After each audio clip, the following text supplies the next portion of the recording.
Welcome to the 1987 stock market crash explained by an idiot. Okay, so picture this. You wake up on October 19th, 1987, thinking it's going to be just another boring Monday. Maybe you're sipping your coffee, reading the newspaper like some kind of civilized human being, and then boom. The stock market decides to absolutely lose its mind and tank harder than a lead balloon in a hurricane. We're talking about the biggest single-day percentage drop in stock market history. And trust me, this story is wilder than you think. So let me paint you a picture of just how catastrophic this whole thing was. The Dow Jones Industrial Average, which is basically the fancy way of measuring how well big companies are doing, dropped 508 points in one day. Now that might not sound like much until I tell you that represents a 22.6% loss in a single trading session. To put that in perspective, if you had $100 in the market that morning, by the time you went to bed, you'd have about $77 left. And that's assuming you didn't panic and do something even dumber. But wait, it gets worse. We're not just talking about some pocket change here. Approximately $500 billion in market value just vanished into thin air. Poof, gone. Like it never existed. And that's just in the United States. When you look at the worldwide losses, we're talking about $1.71 trillion disappearing faster than my motivation on a Monday morning. That's trillion with a T, people. Now, before you start thinking this was just some American problem, let me tell you something that'll blow your mind. This crash was global, and it started on the other side of the planet. It began in Hong Kong, spread through Asia, bounced around Europe, and then smacked the United States right in the face like a financial boomerang of doom. Australia's stock market fell by over 40%, which is already insane. But then you've got New Zealand over there showing everyone how it's really done by crashing nearly 2/3 from its peak. That's a 60% drop, folks. Imagine losing 60% of your money in one go. I'd probably cry myself to sleep for a month. The thing is, this wasn't supposed to happen. The 1929 crash that everyone always talks about, the one that basically started the Great Depression, yeah, that was only a 12% drop. This Black Monday nonsense was nearly double that.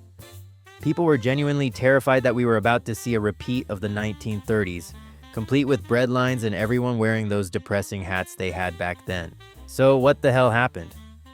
Well, buckle up, Buttercup, because this story involves overvalued stocks, fancy computer programs that nobody really understood, something called portfolio insurance that definitely wasn't insurance, and a bunch of really smart people making really dumb decisions. It's like watching a bunch of PhD economists play Jenga while blindfolded and riding unicycles.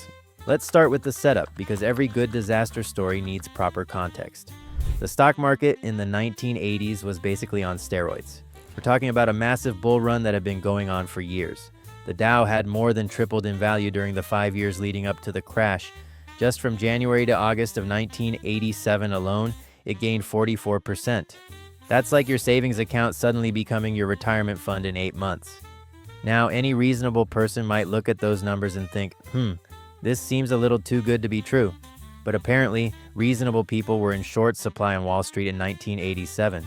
The average price-to-earnings ratio for companies in the S&P 500 was climbing above 20, which in finance terms basically means stocks were more expensive than a bottle of water at a movie theater. But the fun doesn't stop there. Oh no, we've got multiple ingredients cooking in this disaster soup. The United States was dealing with persistent trade and budget deficits, which is fancy talk for we're spending more money than we have and buying more stuff from other countries than we're selling to them. Interest rates were rising, which makes borrowing money more expensive and generally makes investors nervous. The dollar was getting weaker, and world leaders were desperately trying to fix it with something called the Louvre Accord, which sounds way more important than it actually was. Then, just to add some international drama to the mix, the United States decided to shell some Iranian oil platforms after Iran attacked an American ship, because nothing says stable investment environment like military conflicts in the Middle East, right? Wall Street took one look at that situation and basically said, nope, we're out. But here's where the story gets really interesting. And by interesting, I mean completely bonkers. There was this thing called portfolio insurance that was supposed to protect investors from losing money when stocks went down. Sounds great, right? Wrong. It was basically the financial equivalent of putting out a fire with gasoline. Portfolio insurance was this fancy hedging strategy that some really smart guys named Hayne Leland and Mark Rubenstein came up with back in 1976. The idea was that you could limit your losses without actually having to sell your stocks. Instead, you'd sell futures contracts when prices started falling, and the money you made from those sales would offset your paper losses. It was marketed like an actual insurance policy, but here's the kicker. It wasn't insurance at all. There was no actual insurer backing it up. The whole thing worked through computer algorithms that would automatically trigger sell orders when stock prices fell by certain amounts.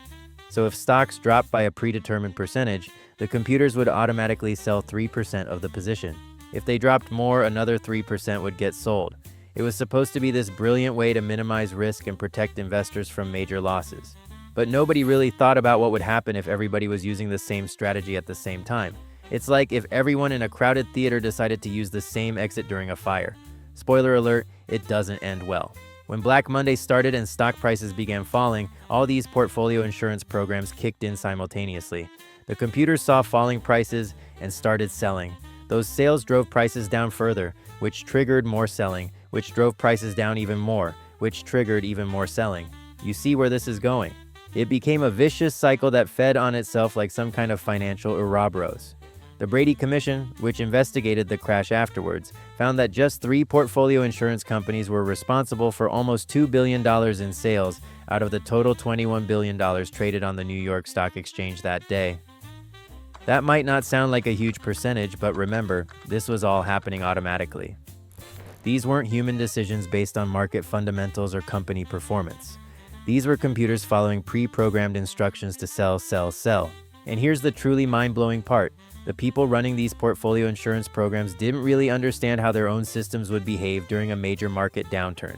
They tested them during normal market conditions, but Black Monday was anything but normal. It was like designing a car's safety features for city driving and then taking it straight to the Indianapolis 500.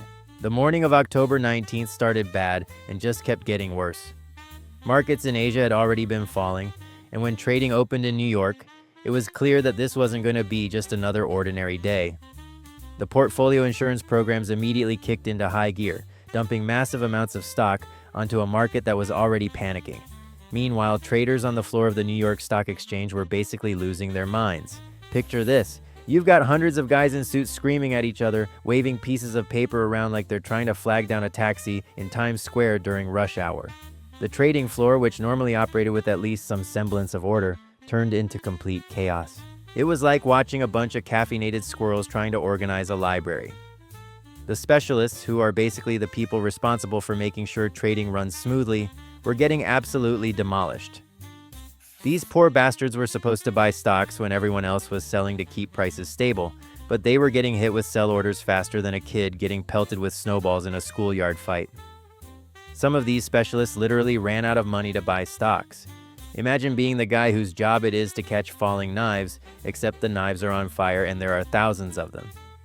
What made everything even more insane was that the technology back then was about as sophisticated as a calculator watch. We're talking 1987 here, folks. People were still using fax machines like they were some kind of revolutionary invention. The computer systems that handled trading orders were getting overwhelmed faster than a McDonald's ice cream machine during a heat wave. Orders were backing up, prices were delayed, and nobody really knew what the hell was happening in real time. The futures market in Chicago was having its own meltdown party. See, there's this thing called the S&P 500 futures contract that's supposed to track the stock market, and normally it trades pretty close to the actual stock prices. But on Black Monday, the futures market was falling even faster than the stock market itself. It was like watching 2 cars race each other off a cliff, except one car decided to hit the nitrous button on the way down. This created what the fancy finance people call an arbitrage opportunity, which is basically a polite way of saying free money if you're brave enough to grab it. But here's the problem. Nobody was feeling particularly brave when the entire financial system appeared to be collapsing around them. It's like finding a $20 bill on the ground during an earthquake. Sure, it's free money, but you've got bigger things to worry about. The media coverage was absolutely wild. News anchors were basically broadcasting the financial apocalypse live on television. People were glued to their TVs watching their retirement funds evaporate in real time. It was like the worst possible reality show, except instead of voting someone off the island, everyone was getting voted off simultaneously. Dan Rather looked like he was announcing the end of the world, and honestly, a lot of people thought he might be. Individual investors were calling their brokers in absolute panic, but good luck getting through. The phone lines were jammed worse than a highway during a zombie apocalypse. Brokers who did manage to answer calls were basically telling their clients, "Yeah, your portfolio is worth about half of what it was this morning. No, I don't know when it'll stop falling. No, I can't make it stop. Have you considered drinking?" The really crazy part is that a lot of professional investors had no idea why everything was falling apart. They knew their stocks were getting crushed, but nobody could point to a specific reason why the entire market had decided to commit financial suicide. It wasn't like a company had announced terrible earnings or a war had started. The market was basically having a nervous breakdown for no apparent reason, which made it even more terrifying. Mutual fund managers were getting absolutely destroyed. These are supposed to be the smart money people, the ones who know what they're doing. But they were watching their carefully constructed portfolios get nuked from orbit just like everyone else. Some of these funds lost 20 or 30% of their value in a single day. Imagine explaining that to your investors. "Well, Mrs. Johnson, remember that college fund for little Timmy?" Yeah, about that. The psychological aspect was probably the worst part. Fear is contagious, and on Black Monday, it was spreading faster than gossip at a high school reunion. When people see everyone else panicking and selling, their natural instinct is to panic and sell too. It's like being in a crowd where everyone suddenly starts running. You don't know why they're running, but you sure as hell don't want to be the last person standing there. Pension funds, which manage retirement money for millions of workers, were watching decades of careful savings get wiped out in hours. These are the people who are supposed to be conservative and steady, investing for the long term, but even they couldn't escape the carnage. It was like watching the tortoise and the hare story get run over by a freight train. International investors were pulling their money out of American markets faster than tourists fleeing a natural disaster. Foreign investment, which had been pouring into the United States during the bull market, suddenly reversed direction. It was like the entire world had simultaneously decided that American stocks were radioactive. The bond market was having its own weird day too. Normally, when stocks crash, people flee to the safety of government bonds. But even bonds were acting strange, with prices swinging wildly as investors tried to figure out what the hell was safe anymore. It was like trying to find shelter during a tornado, except all the buildings were made of cardboard. Credit markets started seizing up as banks became nervous about lending to anyone connected to Wall Street. Securities firms that had seemed rock solid just days before were suddenly struggling to get basic financing. It was like watching the financial equivalent of a game of musical chairs, except someone had stolen most of the chairs and set the remaining ones on fire. By the time the closing bell rang on October 19th, the damage was absolutely staggering. The Dow had fallen 508 points, which sounds almost quaint by today's standards, but back then, it represented the single worst day in stock market history. Trading volume had reached record levels as everyone tried to get out at the same time. It was like watching an entire stadium try to exit through a single door during a fire alarm. The aftermath was immediate and brutal. Financial firms started announcing layoffs before the smoke had even cleared. About 15,000 Wall Street workers would eventually lose their jobs as firms even scrambled to cut costs and preserve capital. These weren't just traders and executives either. Secretaries, janitors, and cafeteria workers all got caught up in the carnage. It was like a financial nuclear bomb had gone off and the fallout was hitting everyone. But here's where the story takes an interesting turn, because what happened next would change how we think about financial crises forever. The 1987 stock market crash in all its chaotic, terrifying, and ultimately educational glory. What started as a perfect storm of overvalued stocks, fancy computer programs nobody really understood, and a whole lot of panic turned into the biggest single-day percentage drop in market history. We saw $1.7 trillion vanish globally, portfolio insurance that wasn't actually insurance blow up spectacularly, and an entire generation of investors learned that the stock market can be scarier than a horror movie. Despite everyone thinking the world was ending, the market bounced back faster than a rubber ball on concrete. Within 2 years, stocks had not only recovered but were hitting new highs. The Fed stepped in like financial superheroes, pumped liquidity into the system, and basically said, "Not today, Great Depression." It turns out that sometimes the scariest financial disasters make for the best learning experiences. Markets can be absolutely insane, Computer algorithms can make everything worse, and sometimes the smartest people in the room are making the dumbest decisions. But at least now you know why your parents still get nervous when they hear the words Black Monday. Past performance does not guarantee future results, but it sure makes for entertaining content.